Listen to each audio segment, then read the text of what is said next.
o ator Marcelo Serrado, gente, ele viveu um momento muito difícil, viu, durante o voo internacional. Ele teve uma crise de pânico. Aí a gente vai ver agora o relato dele, vamos ver. A porta do avião era um voo diurno, me deu um estalo de que algo ia acontecer. E aconteceu. Eu, em 2020, tive uma crise de ansiedade com síndrome de pânico e tomei 2 anos de remédio, tenho um zumbido no ouvido. Nunca atrapalhou minha profissão nem nada. E as pessoas te falam, pô, Marcelo Serrado tem uma carreira, uma vida bacana, sem família. Por que você teve isso, né? Não escolhe, né? Então, é uma coisa que desperta em você o gatilho, vem um gatilho e você tem que se tratar, procurar um médico. Eu me tratei. E ontem, nesse avião, eu tive um estalo lá dentro. Tinha um rapaz do meu lado, o Ricardo, camisa branca, de branco, achei que era um sinal até. Ficou conversando comigo horas durante o voo. Aquilo me acalmou. Tudo que a gente precisa nesse momento é ter um acolhimento. 5% da população brasileira sofre isso. Eu tive ontem pânico com um burnout de muito trabalho. Essa síndrome de pânico com síndrome de ansiedade, as 3 coisas juntas. Um combo, né? E consegui, fiquei 4 horas conversando comigo mesmo, de olhos fechados, tomei um remédio e me acalmei. E aí, gente, como que a gente identifica, né, se uma pessoa está naquele momento ali, prestes a ter uma crise? Será que a gente consegue identificar? Vamos bater um papo, até mesmo para que a gente possa ajudar essa pessoa. Vem cá, participa com a gente, eu recebo aqui o doutor Rafael Mazini, ele que é psiquiatra. Obrigada, doutor, pela sua participação, viu? Uma boa tarde. E a gente também recebe aqui o Carlos, ele é empresário e desde 2016 convive, né, com a síndrome do pânico e tem os momentos de crise, não é verdade, Carlos? Boa tarde. Sim, boa tarde. É isso mesmo. Desde 2016, após uma reunião, né, eu estava numa reunião na igreja, quando de repente eu comecei a sentir um desconforto, uma falta de ar bem leve, seguida por uma tontura. Logo em seguida, o meu rosto ficou dormente, as minhas mãos geladas e eu me senti como se estivesse tendo um ataque cardíaco. Aí fui levado às pressas, né, para um hospital e chegando lá, os médicos fizeram todos os exames, foi feito vários exames cardiológicos e não foi constatado nada. E posteriormente, no dia seguinte, eu vi ser acometido novamente por essa sensação e fui levado durante alguns dias seguidos para o hospital. Aí tive uma consulta marcada com um psiquiatra que constatou a crise de pânico e também ansiedade, que é o que eu levo, né, comigo até hoje, que ainda não foi assim totalmente, não acabou totalmente. Porém, graças a Deus, eu já estou um pouco mais controlado referente a essas questões. Essas crises são assim mesmo, doutor, repentinas, assim como aconteceu com o Carlos, assim como a gente viu agora nesse relato também do ator Marcelo Serrado? As crises podem acontecer em qualquer momento da rotina diária. Nem sempre precisa de um gatilho específico, igual ele contou agora. É muito comum esse relato dos pacientes sentirem gatilhos em locais confinados, que não veem alguma via de escape, de fuga ali na hora, ou em locais muito populosos, muito estímulos. Fala bem pertinho no microfone, doutor. Então, é comum esse relato de gatilhos em lugares fechados, confinados, que o paciente não consegue ver um local de saída ali, ou locais muito populosos, com muitos estímulos. Então, assim, o que a gente mais vê de relatos de gatilho é isso, mas nem sempre tem um gatilho específico. Às vezes, até mesmo em casa, pode vir um pensamento intrusivo, ser já o suficiente para vir uma crise. Num momento como esse, quem está por perto, familiares, amigos, igual o Marcelo falou ali, né, da importância de um passageiro, que ele até brincou, né, fez uma alusão ali falando, estava todo de branco, que bom, né, foi até um sinal, ele se sentiu acolhido. Como que a gente deve acolher essa pessoa? Isso que o Marcelo falou foi muito importante. A primeira coisa que a gente tem que fazer é justamente isso, acolher, chamar a pessoa para perto e conversar. Às vezes, só de você falar o que está sentindo, exprimir seus sentimentos, já ajuda a aliviar um pouco aquela sensação de tensão naquele momento, né? e justamente evitar aquele tipo de julgamento, igual ele até comentou um pouco ali, mas você é uma pessoa bem-sucedida, você tem tudo. Isso aí pode acometer qualquer pessoa, independente de idade, classe social, sucesso profissional ou não.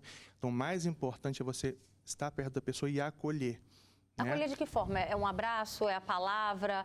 É fazer com que a pessoa consiga externar o sentimento? Exatamente. É o que a gente chama do famoso ombro amigo. Deixa a pessoa falar e faça uma escuta ativa daquela pessoa, entendeu? Tente entender a pessoa naquilo que ela está sentindo, tentar aconselhar numa forma de apoiar a pessoa. Ela se sentir acolhida, sentir que tem alguém para ajudar e escutar ela ali. Eu fico me imaginando no lugar do Marcelo, dentro do avião, não tem como sair dali. Né? Aí que ele precisa, mais do que nunca, desse acolhimento mesmo, porque no seu caso, foi dentro da igreja. Você se retirou do local nesse momento? Então, me retirei, tinha alguns familiares, né, meus pais, tios. Aí um tio meu eu entreguei a chave do meu carro e ele acabou me levando para o hospital, onde eu fui tratado. E se a pessoa estiver num ambiente fechado, igual o Marcelo estava ali, não tinha como sair de dentro de um avião? Imagina a tensão que ele fica, a expectativa de esperar essa nave aterrissar, doutor. Então, num primeiro momento, realmente é isso que a gente falou, da questão de acolher, tentar identificar, tentar ele mesmo identificar, ou então a pessoa com quem ele está conversando tentar ajudar a identificar o gatilho específico ali para tentar trabalhar aquilo. E, lógico, quando a pessoa já fez o primeiro atendimento psiquiátrico ou psicológico, já existem algumas técnicas que ele pode fazer, como trabalhar a respiração, por exemplo, né? Mas isso que foi falado que é importante também, identificar o fator que gerou aquele gatilho para tentar, às vezes, com uma técnica, ou até às vezes mudando o ambiente, mudando o assunto, eliminar aquele fator que gerou aquele gatilho ali. Por exemplo, sai de perto e você vê se está fragilizado por algum motivo, às vezes deixa outra pessoa assumir os cuidados, assumir aquilo que você estava fazendo para não comprometer suas ações naquele momento. Isso é muito importante também. E, sim, já numa fase mais avançada, em tratamento, é importante a pessoa estar sempre em contato com o psicólogo, tendo que fazer terapia para poder identificar o que está gerando isso, esse grau de ansiedade que é quase inevitavelmente está junto à ansiedade, né? As crises de pânico, né? E tratar isso com a terapia, tratar com algumas técnicas para aliviar naquele momento e, se possível, se necessário, uma medicação tanto para o controle da ansiedade quanto para alívio na hora da crise. Carlos, esse acolhimento de fato funciona, faz a diferença? Você que ficou uma semana, né, nesse relato aí, até indo parar no hospital, achando que pudesse ser algum problema cardíaco, e aí o acolhimento faz a diferença nessas horas? Então, faz sim, faz muita diferença. No meu caso, a minha esposa, ela passa por algo idêntico ao que eu passo. Ela também sofre com essa questão de ansiedade, de crise de pânico. Aí, tipo, como ela passa por mais tempo do que eu, sofre mais tempo do que eu com essa situação, ela consegue me acolher melhor. E o lugar que eu me sinto melhor e que me acalma, que me deixa mais tranquilo é em casa, junto com ela, com a minha filha. Então, se eu estou longe de casa, ou se eu estou fora de casa e estou em estado de crise e chego em casa, vejo ela, vejo a minha filha, eu me sinto bem melhor. Porque é o meu, vamos botar assim, o meu lugar de refúgio. Porto seguro mesmo, né? Isso, exatamente. Olha só, vários famosos já enfrentaram a síndrome do pânico. A gente fez uma lista aí para você, ó. A atriz Cléo Pires viveu um episódio muito parecido. Ela teve uma crise de pânico na hora de entrar em um avião. A atriz, gente, disse que nunca tinha tido problemas em voar e ela foi medicada no local. E detalhe, tá? Não embarcou. Depois do acidente de avião que sofreu com a família, a apresentadora Angélica também passou a sofrer com as crises de pânico. A cantora Preta Gil falou sobre as crises também de ansiedade e pânico que enfrentou depois do fim do casamento. Ela disse que ia dormir de madrugada, acordava às 7 da manhã com um nó na garganta, dor de barriga e vontade infinita de chorar. Outro artista também é o cantor Wesley Safadão, que ele precisou se afastar dos palcos por um tempo por causa das crises de pânico. Foram mais de 20 dias sem fazer shows e se tratando. Doutor, como é que a gente consegue diferenciar? Quais são os sintomas específicos da síndrome de pânico, do pânico, né? Porque a gente confunde um pouco, né? Igual o Carlos está aqui falando, será que não é? Será que é problema no coração? Foi uma pergunta ótima até para estabelecer informações importantes aqui. Primeiramente, é importante também a gente descartar causas orgânicas, até porque o que a gente está falando aqui são de sintomas somáticos. O que é isso? São sintomas físicos, está presente no seu corpo ali, mas não por uma desordem do seu corpo, mas por uma questão psicológica. Entendeu? Então, um estado de estresse muito grande, uma ansiedade, burnout, como ele falou, que é o estresse de trabalho, podem gerar mecanismos de defesa do corpo, que nada mais é do que isso. O corpo entra no mecanismo de defesa, em que a pessoa... É muito comum sentir um aperto nessa região, nessa parte dura aqui do peito, falta de ar, que é a sensação de bolo na garganta, que já falaram ali, né? E vários sintomas bem diferentes, náusea, vômito, diarreia, dor de cabeça, tremores. Então, é muito comum. Uma sensação de angústia muito grande, que a gente chama de crise de pânico, principalmente quando a pessoa tem aquela sensação de que vai acontecer algo pior, sensação de desmaio, de morte iminente. A gente chama de crise do pânico. Um outro ponto importante também diferenciar é que existe a crise de pânico e existe o transtorno ou síndrome do pânico. Já o transtorno ou síndrome é a consequência dessas crises repetidas. Como ele falou, o refúgio dele é a casa dele, a família dele. Então, muitas vezes, o paciente acometido acaba ficando com receio de sair de casa, que é o porto seguro, com medo de sair e ter uma crise na rua, com medo de gerar algum gatilho, com medo de ser julgado por outras pessoas na rua e com medo da própria saúde, com os pensamentos intrusivos de que pode acontecer algo pior a qualquer momento com a própria saúde, entendeu? Ou com alguém da família, com uma pessoa próxima. Aí a gente chama de transtorno do pânico, quando começa a ter esse desfecho, esse prejuízo sociofuncional maior na vida da pessoa. E se a pessoa não tratar, doutor? Isso pode desencadeando outras doenças também, entendeu? Isso pode gerar um grau de ansiedade cada vez maior, podendo gerar, por exemplo, transtornos de humor comórbidos, como transtorno depressivo, por exemplo, né? E também isso pode vir a prejudicar algo que já estava presente. Por exemplo, eles estavam com um alto grau de estresse laboral, Marcelo, né? Então, com essa crise de ansiedade, isso vai se complementando e piorando, a ponto de ele ficar ainda mais prejudicado, até mesmo no trabalho, por exemplo. Chegaram aqui mais participações, tem gente que diz: Roberta, boa tarde, eu tenho síndrome do pânico há mais de 10 anos, até hoje eu não identificar exatamente o que desencadeou, mas eu não consigo sequer passar na porta de um elevador. Eu tenho a sensação que eu vou desmaiar, exatamente o que você falou, né? Ambientes fechados. Não consigo nem andar em ônibus com ar-condicionado. Já paguei o maior mico da minha vida, por exemplo, na rodoviária. Tem mais comentários aqui de uma pessoa que disse que saiu correndo de dentro do estacionamento de um shopping, pois conseguia ver nitidamente o teto desabando em cima de mim, mas ninguém conseguia ver nada, só eu. Pode chegar a um ponto desse, de ter essa certa alucinação, doutor? Pode, é o que a gente chama de desrealização. A pessoa ela enxerga a realidade de forma distorcida, ou até mesmo o que a gente chama de despersonalização, que a pessoa meio que se enxerga fora de si, a pessoa meio que perde a consciência por um momento, desorienta um pouco. Isso pode acontecer na hora da crise também, isso aí. Você já chegou a um ponto como esse, de também ter essa distorção da realidade? Então, acredito que sim. Por alguns tipos de sensações, igual. Às vezes eu me encontrava dirigindo e inclinava muito meu corpo, meu peito próximo ao volante, por não conseguir ficar exatamente na posição correta para dirigir. Então, muitas vezes eu passei por isso dirigindo, e a sensação de morte iminente, como o doutor falou aqui. Eu sempre tenho essa sensação de que eu vou morrer. Aí tenho a necessidade de estar fazendo os exames cardiológicos novamente e tal, porque sempre vem na minha cabeça: meu coração está falhando, é alguma coisa no meu coração.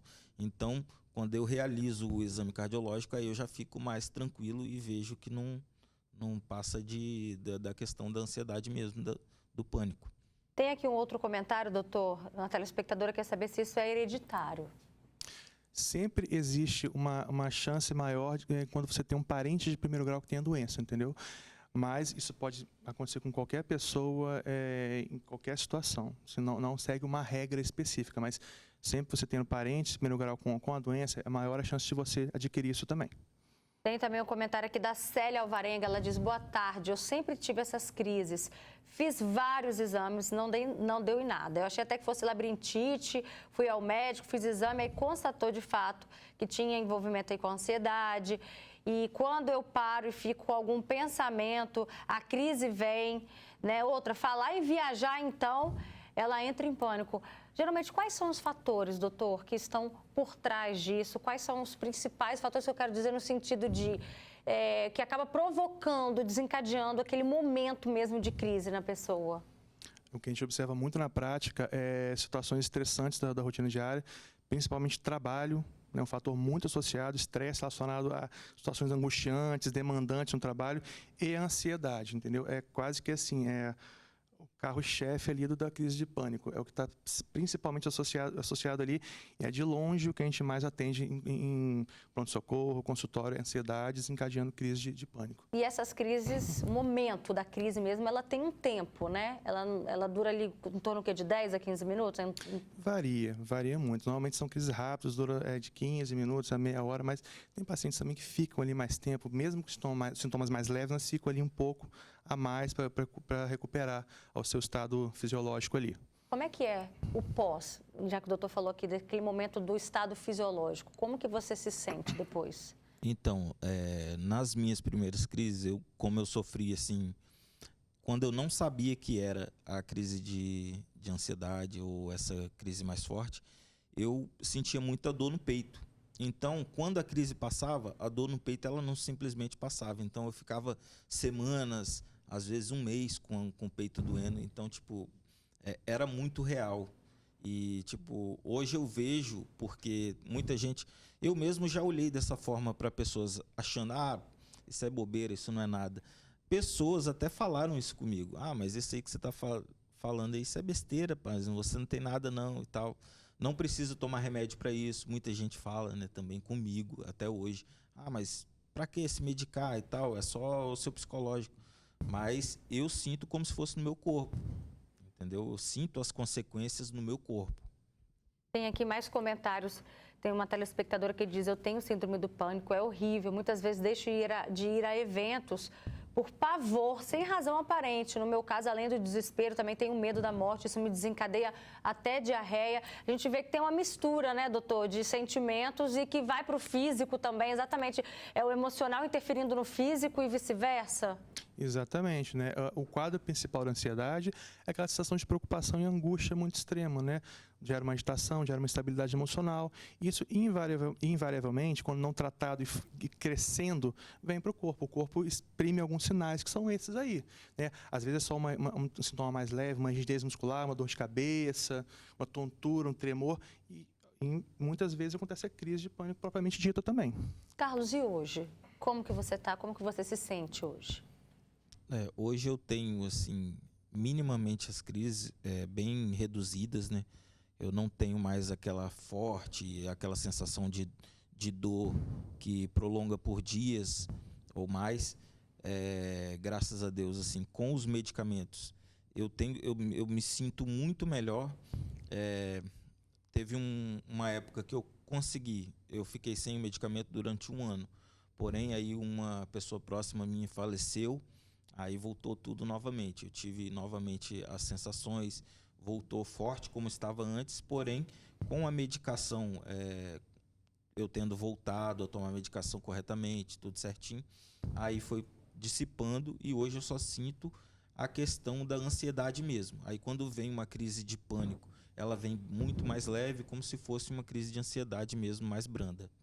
Doutor, para a gente encerrar, né, vamos falar um pouco então da importância do tratamento. Se a pessoa seguir certinho, né, dá para levar uma vida depois sem crises? Exatamente. A primeira coisa que eu sempre falo aqui, que é o mais importante, procurar ajuda precocemente, logo no início dos sintomas, que é mais fácil sempre tratar no início, né?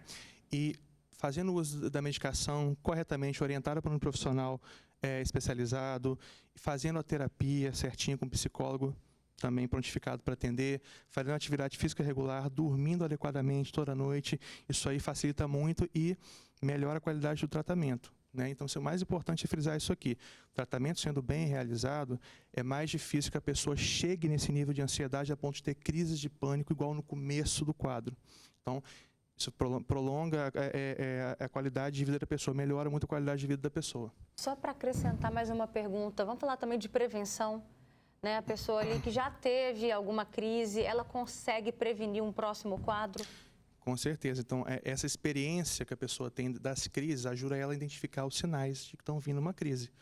Entendeu? Os sinais mais leves que sejam. Às vezes um tremor, uma taquicardia, entendeu? Às vezes a pessoa sabe que tem algum gatilho específico que provoca, ela já identificou isso, algum trauma do passado, algo que faça remeter a alguma situação angustiante. A pessoa já vai saber evitar isso e vai identificar quando isso pode estar provocando uma crise através dos próprios sinais e sintomas, que ela vai percebendo isso.